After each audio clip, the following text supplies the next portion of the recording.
I have 4 tips which are gonna help you drastically in your game.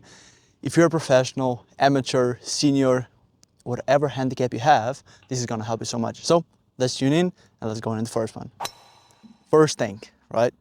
It's the warm up and stretching. And yeah, I get it. I know a lot of you guys don't like to do that, especially if you're an amateur, you just play for fun. You just go out there, you just hit the balls and that's it. But when it comes to playing a better golf and if you're trying to improve, then you need to have a consistent routine of warm up and stretching before the round and after the round. I understand I'm a professional, I do this a little bit more professionally, but just 20 to 30 minutes of warm up can help you so much if you know what you're doing. So make your body and your golf a favor, and before the round, if you feel stiff, do a little bit of stretching. Do maybe 2 to 3 exercises just for the whole upper back and maybe for the legs, just to get a little bit of stretch down, warm up, and then go on the golf course. I think the best time that we play golf is when we are warmed up and we're like loosened up, right? When you feel and you just feel confident, you just feel good in your skin. So yeah, that's what stretching and warm up can help you. Let's move on to the second one. Second important thing, we have fundamentals and basics. Whatever you do, if you have a bad swing, if you play bad, either if you play good, you should always check your basics and fundamentals. This is the most important thing. I can't stress enough how important this is. And even with us, with professionals who play golf for 20 years plus, 30 years, whatever, you need to go back to basics.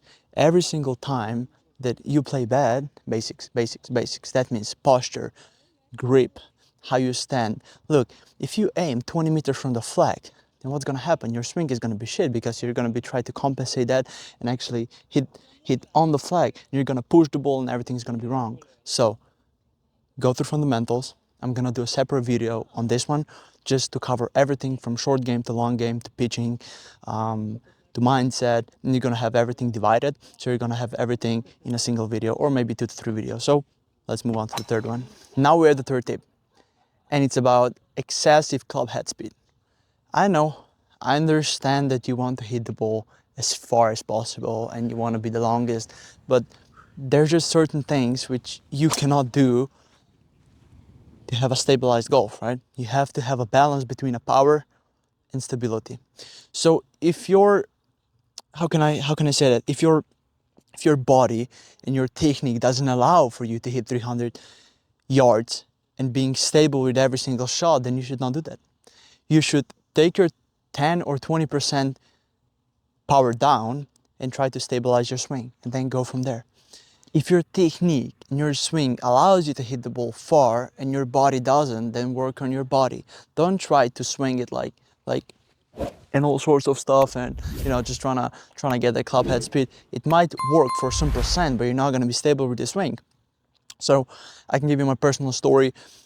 As I said, I've been playing golf for about 20 years, and I think around 4 years ago, I started, like 2.5 years ago, I started doing calisthenics. And before that, I had driver average was around 112 miles per hour, which is not bad. But we wanted to keep that up and we wanted to upgrade that stuff.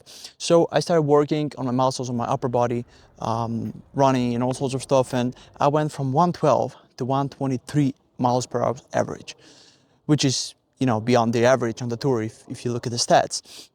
So just with that said, I understand my technique improved a little bit, quite a bit, and my fitness improved much more. So it allowed my technique to be better, and it all combines together, right?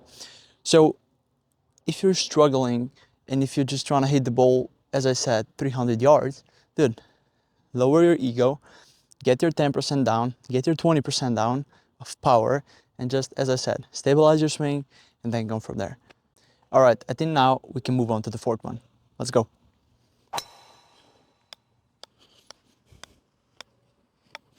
Oh, you're still here. Hi. I'm just kidding. All right. So the fourth one is course management and routine, pre-shot routine, if you wanna call it that way. But when it comes to course management, it's so much to talk about. But I just wanna stress this out, and I just wanna put this out and say, if you don't have a good course management, then you can't play good golf. Simple as that. You may have days where your shots are good and apparently your course management is going to be great because you're going to be hitting the flag, but when you have a bad day, that's where the course management actually comes in play. the misses you do on the course will correlate into how much you play. If you miss on the wrong side of the flag, you're gonna have a bogey. If you miss on the right side of the flag, you're gonna have a par, or you can even make a birdie. So I can't stress enough how important this is. I'm not gonna elaborate too much on this because I can't really say, because I'm just filming this right now. So I'm gonna do a separate video on course management for you to actually understand how a professional player on tour does his course management. So I'm gonna do a separate video. So when it comes to routine, into pre-shot routine, that will help you get the consistency of shots on the golf course. Because if your routine consists of, I don't know, looking 2 times, and then one time you look 3 times, and then the other time you look 4 times, and then, you know, you get the point. You're not going to be consistent with your shots. And your swing is going to differ every single time, which, you know, if you have a different swing every time, you can't play good golf. So this is one of the important things. If you don't have a routine, go get your one. You need to get one. Try different routines, different styles, and see what works for you. And then from there, you can move on. So guys, I think that's going to be it. Thank you very much for coming on this channel. I'm going to do every topic that you see here. I'm gonna do separate videos on that. So we're gonna have everything in depth. And yeah, thank you very much. We'll see you in the next one. Peace.